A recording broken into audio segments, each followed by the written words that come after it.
The views and opinions expressed on any program are those of the producers and/or the persons appearing on the program and do not necessarily reflect the views and opinions of FRC Media, Bristol Community College, or the City of Fall River.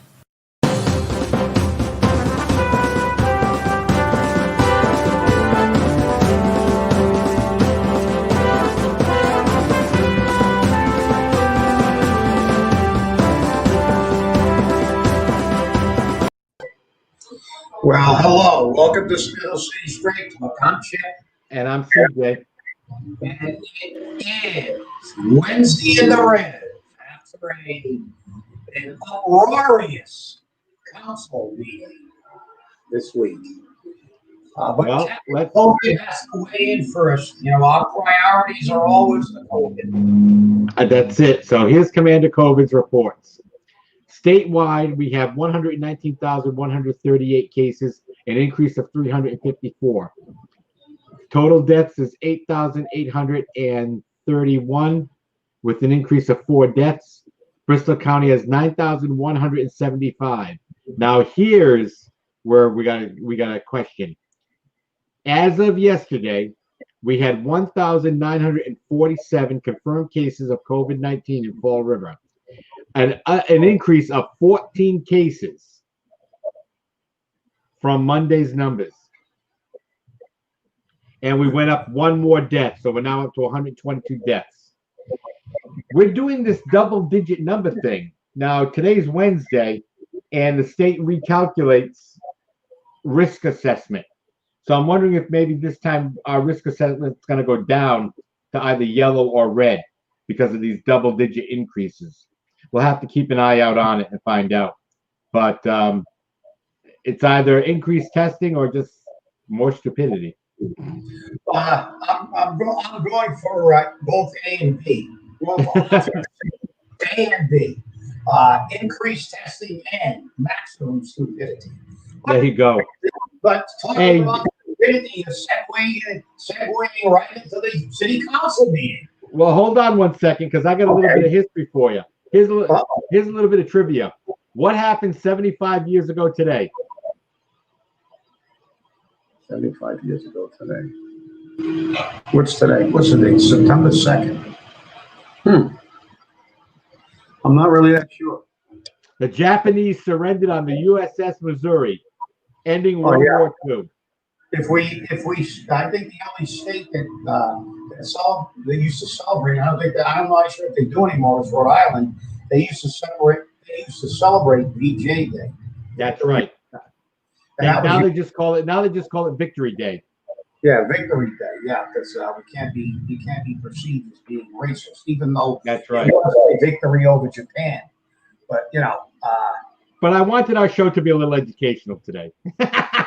Yeah, well, you know, you kind of forget it because even when they did celebrate it, it was one of those like pseudo holidays where most of the businesses stayed open and every other thing. You know, it's not a holiday where everything shuts down. But hey, that was a very important figure. As the Pacific War lasted, you know, they were a formidable enemy. And, you know, we have to go to both sides of the coin because, you know, I hear people complaining all the time about equality, racism, and everything else. And I remember that the Japanese were put into basically concentration camps and internment camps in the United States just because of their race. And those people, as I said, yet the Japanese Americans, the Nisi Japanese, fought for the United States and Europe. And they were the most decorated unit in European theater of operation. They fought gallantly and valiantly. And it just goes to show when people start complaining because, you know, Black lives matter, we say all lives matter, including Japanese lives and yellow lives and white lives, because, you know, persecution and is not restricted to only people that of color. I hate to say this, but if you want to talk about persecution, we can go back about 4,000 years if you ask somebody that's Jewish. Correct? That's true. I mean, anybody ever see Charlton Heston in the Ten Commandments? I mean, the persecution of Jews has gone back before the birth of Christ. So, the Chinese were they actually had societies to kill Chinese in California when they were brought over to build a railroad, the Transcontinental Railroad. The Irish built it from the east, and the Chinese built it from the west. And Chinese were routinely killed by anti-Chinese societies, and the Irish were persecuted too. The Irish, there were signs in Boston bars, no dogs are Irish allowed. So, let's not just be myopic. Unfortunately, discrimination is a human. Unfortunately, it's a human trait, an all too common human trait. The only way we can get rid of it is by understanding it. And and the Jewish state still sees a lot of anti-Semitic rhetoric. As a matter of fact, it comes from our own government because Ilhan Omar has spewed anti-Jewish. So what do you do then? That was just an aside. I had to get that in because since you got me on VJ Day, it bothers me because I actually met two of the Medal of Honor winners from the 442 combat regiment that was all Japanese, and I actually had the honor and the privilege of meeting two of the two of the three remaining living Medal of Honor winners from that unit. The third was the senator, in a way, from Hawaii. Yep. He was a Medal of Honor winner during the war. So, I did have the privilege of meeting those gentlemen. So I just wanted to have a little bit of history lesson. So yeah, well, we gave a real history lesson about the war, about the 442, about everything. But let's get to the definition of stupid. the council meeting. What a hey, let me tell you something. I almost pissed myself when Sean Kadim turned around and said, as bad as Jazel was, he was a good manager. I don't want him back. How did I know you were going to lead with that? Yeah, it was true. I kind of almost fell off the couch too when I watched it. And I come back from another meeting and I caught that. But when you watch that council meeting, and look, all our viewers out there, all the people who see this on YouTube, all the people who see it later on YouTube, I want you to really, if you can, watch that meeting again. Because I think that meeting clearly showed why this city can never get itself straightened out. We've said it for years. It's the financial team and the way we handle money. Robbing Peter to pay Paul. And I sent the council a letter and everything else. But, CJ, did you notice Michelle Dion did a very good job of pinning Mary Sahadi down and having her admit that the money that's in the school department for healthcare, it really isn't there. It's a group plan. That's right. And we had that problem 4 years ago when the school departments were running around saying, we're running out of money, our healthcare is running over budget. We said, you're not running over budget. You're part of the group. The group as a whole is running under budget. And we use the Molokai island of Molokai leper colony as an analogy. But you know what really, really now identified the problem, what I've been saying. And I know that the mayor wasn't happy because if you remember that PEC meeting I referred to Mary Sahadi as a bean counter. That's right. And he didn't like that. Well, she is a bean counter, and she proved it at that council meeting because I want everybody to go back and look at the part where Michelle Dion was trying to get her to admit that inflated figure of $45 million, which added dental, health, life insurance, the cost of Gallagher and other associated items to the healthcare premium item was they didn't belong there. And even after all that, she categorically refused to admit it. Even when Diane LaFlash from Gallagher and Madeline Coelho from the city said, and Michelle said that, you pay your dental separate, you pay your life insurance separate, and the cost of the other associated costs are separate. How can we trust our finances to a woman that doesn't understand that that number created by Blue Cross and Gallagher is specifically for the 75% premium liability for healthcare costs? Blue Cross doesn't look over our dental insurance. We negotiate our dental insurance with Altus and other dental providers. They do not negotiate for our life insurance. They do not negotiate for our stop loss insurance. We negotiate with other vendors. The only thing that thing is for, and city council, if you're watching and still can't figure it out, this is for the premium, the healthcare premium. In every contract, it says that you are liable to pay 75% of the healthcare cost. And they admitted, and they said it, that, yeah, we've got dental plans available, but they're separate, and they're paid for separately.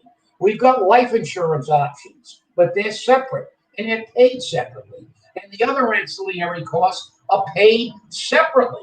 The only thing they were talking about on that number was the healthcare piece. And that's the only thing Blue Cross deals with, and the only thing that we look at. And Mary Sahadi couldn't grasp that. She is such a bean counter. All she wanted to do, her brain does not do anything except justify the way she came to that number.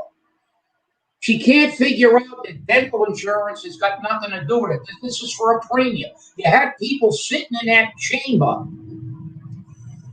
whose only job was to look at the healthcare costs of last year and project next year's healthcare costs. Part of that figure came from Blue Cross, whose only job was to look at the healthcare, not the dental, not the life insurance, not the cost of Gallagher, not the cost of anything. And she still, when that meeting ended, she still refused to admit it. So she doesn't understand it. So you wonder why we can't get our finances straight in this city? You wonder why we never get a number? Because we get the bean counters numbers. And what she does is do what they did before when they missed the $2 million in 90. They do a reconciliation and they put the numbers in any way they want, any way they want. They just make them fit. I mean, Paul, if you're watching this, go look at it again. You're trusting the finances. You're wondering why this city is so screwed up. You're wondering why you can't get a budget through. You're taking money out of a healthcare plan.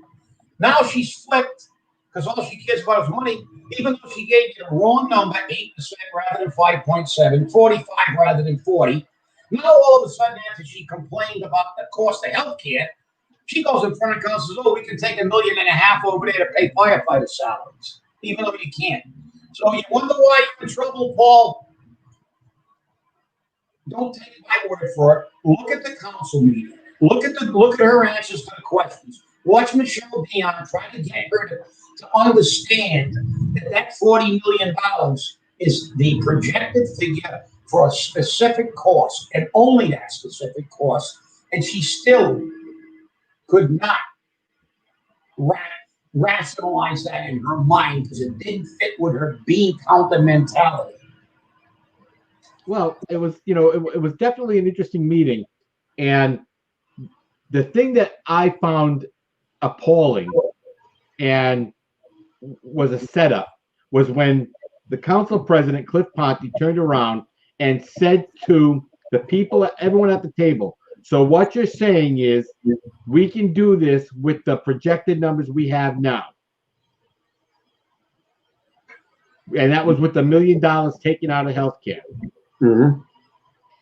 Mary Sahadi said yes. Everyone else at the table wouldn't answer. That was unfair to put them in that position. Linda turned around and said, I'm uncomfortable and I find it unfair to put these people in this position because their job is to give us their predictions and their numbers. She goes, and I'll tell you now, Chip Kamara, you got props there, knows everything about the healthcare. But here was the dig. But I think we can afford to take the $1 million out of the healthcare. Yeah, forget the experts. But if you remember, CJ, when she made that statement,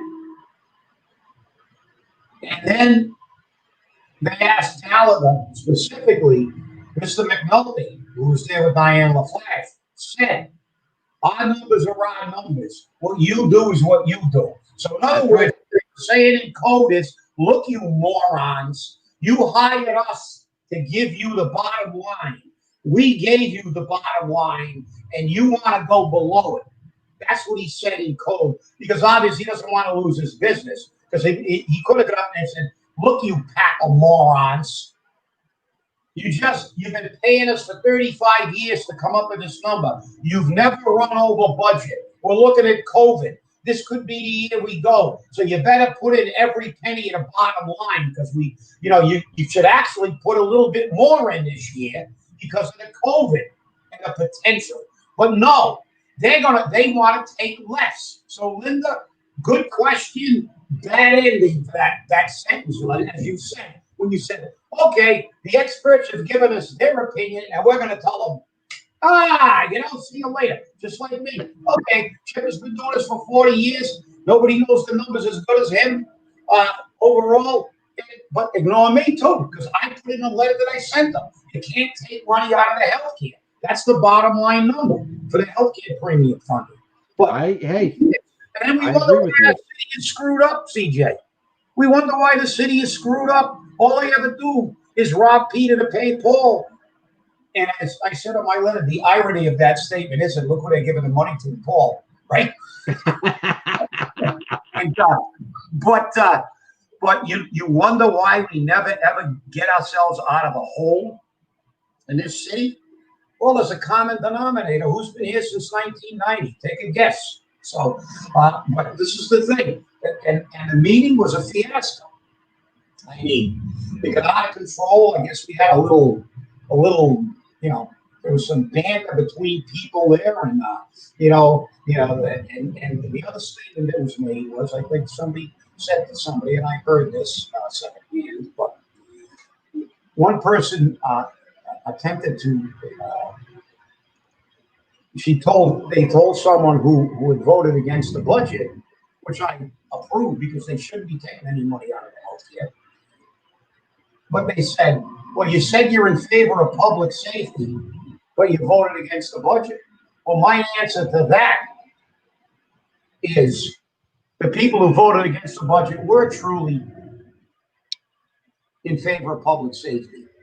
To take money out of the healthcare, which could jeopardize us running over budget more quickly, and then to have them come back and look for that money and result in layoffs, affects every single city employee in Fall River who has health care.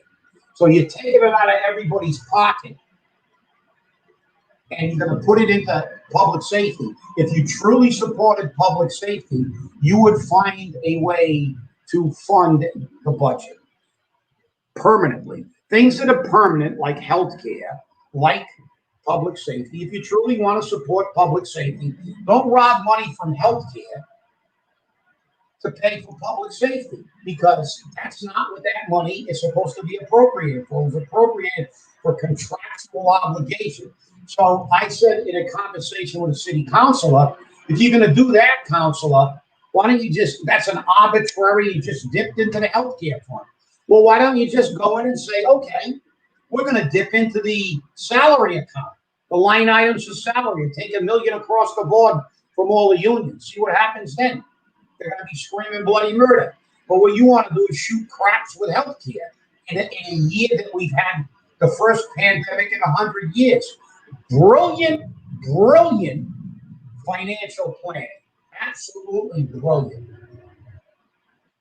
You can't write this. You No. honestly can't write this. But here's another dig on this budgetary issue. Now, accordingly, the school committee transferred $1 million in Federal CARES Act money. Let me make that perfectly clear again. Federal CARES Act money from the school department to the city side for transportation. According to the mayor, he has a letter, and that letter was presented to the city council that says that it is okay for him to transfer that money. The letter did not say that. The letter does not say that. It made it very clear it doesn't say that. That letter speaks about state grants and state money. And Jay Sullivan turned around and said, I don't think there will be a problem. He didn't say there won't be a problem. He said, I don't think there'll be a problem. So guess what, Mr. Mayor? There's a problem because Federal CARES Act money cannot be used to fill the holes in your budget. Like it or not, that's the way it is. And doing that is a federal offense. That is misuse of federal dollars. Well, see, there you go, CJ, again, actually speaking about facts and laws and applications of laws, when you know as well as I do that this city runs on, I think, and look, the guy who wrote that letter could also think that the moon is made of green cheese. That doesn't necessarily make them correct. I mean, you don't run your budget on, I think. CARES Act money, as you said, and I think it's been pretty clear that the Republicans have said that they will ensure that CARES Act money is not used to bail out cities and towns who have spent their money improperly and cut themselves in a financial hole. It's there specifically for COVID-related costs. But Fall River likes to do their budget and they factor in the lottery they think they're going to hit. Well, I may think I'm going to hit the lottery, but if I figure my household budget on the assumption I'm going to hit $500,000 in the lottery this year, I'm probably going to run out of money because I'm probably not going to hit it. I never did hit it. I never will hit it. So probably I never will. Maybe I will. I can't play it occasionally, but that's absurd. It's just like saying we're going to hire experts to come in and give us a number, and then we're going to ignore it. But that's okay. It's like bringing a plumber into your house, and the plumber says, "Well, look, I'm looking at this job. It's going to cost you $800. $800 minimum. $800, maybe a little bit more, but no less. $800. So what do? You go in your budget. You put $200 in your budget. Well, guess what? When the bill comes due, you're going to be short, and that's what Fall River does all the time. They anticipate money that they think they might get, and then they don't get it. Remember, they thought they were going to win the Dominion suit. Yes, I do. And how much money did we lose on that in legal fees? Remember, exactly. They were going to figure out who was responsible for the 22 windows, and they didn't. All these, the great think tank. And I put in my letter to the council. Now is the time to stop robbing Peter to pay Paul, and sit down and make sure that our budget has solid funding for things that we really need. And again, they're not. They're taking money out of healthcare, which is illegal and is fiduciarily stupid. As I said, when you look at the COVID and the potential for spiking this year, because let's face it, everybody that needed an elective surgery, everybody that needed a colonoscopy, everybody that needed all these other things, they had to put it off because of the COVID. So now they're all going to get it. So now what happens to us? The city gets it. The taxpayers get a colonoscopy. It's not for free either. That's for sure. That's for sure. It's it's interesting because I understand where the city council is coming from, where they want to fully fund public safety. The problem is we don't have the money. Yeah. Mary Sahadi made it very clear that there cannot be much of a change in the budget between this past Monday and next Tuesday. There's not going to be much of a change in 8 days, whether they like it or not. And whether you like it or not, Mr. Peckham, you're going to have to say public safety is going to have to take a hit. I'm sorry, they're going to have to. Either that or the mayor can get rid of all of his staff, including his chief of staff, and start going through departments and getting rid of other people. Yeah. Start getting rid of these middle managers, because that's the only other way to do it. This was floated by, this idea was floated. I don't think it went before the council, but it should be going. There is a way to do this. And a very, very, actually, I hate to say it, but actually a fairly logical way to address this problem. I was told, and I don't believe she's going to be, upset because I mentioned her name, but Linda Pereira, I talk to councils on a regular basis, and some councils call me about just care and stuff. So Linda and Michelle Dion and I even had a nice, very lively discussion with Cliff after he tried to justify, make that statement you talked about. But Councilor Pereira said that she spoke to both the fire chief and the police chief, and they both said if they were given a bump in their overtime account, that they could keep 12 cars on the road, and the fire department could adequately staff it and maintain the public safety protection we have now for the next year. And during that year, think about it, during that year, they could look for funding and look how they can actually fund it, not steal money from somewhere else, but truly fund public safety for the first time immemorial. We had ideas years ago that they never do because they don't have the courage to do it. You know how many cities charge service fees to hospitals and things like that for fire protection? You know that they passed an ordinance years ago, but certain buildings that were problematic, that after the second or third response, they began to pay a fee. You can collect fees from these places because we're there an awful lot. I remember when Charlton put in its new fire alarm system, which was back in the Ice Age, because I think I was still in Car 2 rather than Car 3, and I had Charlton was in my district. I was there like 4 or 5 times every shift because that alarm system had all kinds of bugs in it. The alarms would go off for nothing, but we had to respond. It's a hospital, and that ties up a lot of apparatus. That is a maximum response, high hazard occupancy. So Cambridge has got a fee structure for that. Other communities have. And it goes directly back to public safety because police and fire respond to these things. But they never had the courage to go. Because you know what? All the rich power players are on the board of directors in these places, and they don't have the courage to do it. So, Okay, Chip, we're out of time. I got to cut you off there. Hey, everybody, thanks for watching. Thanks for inviting us into your home. Have a great day. And remember, stay safe and stay angry. Keep our health care.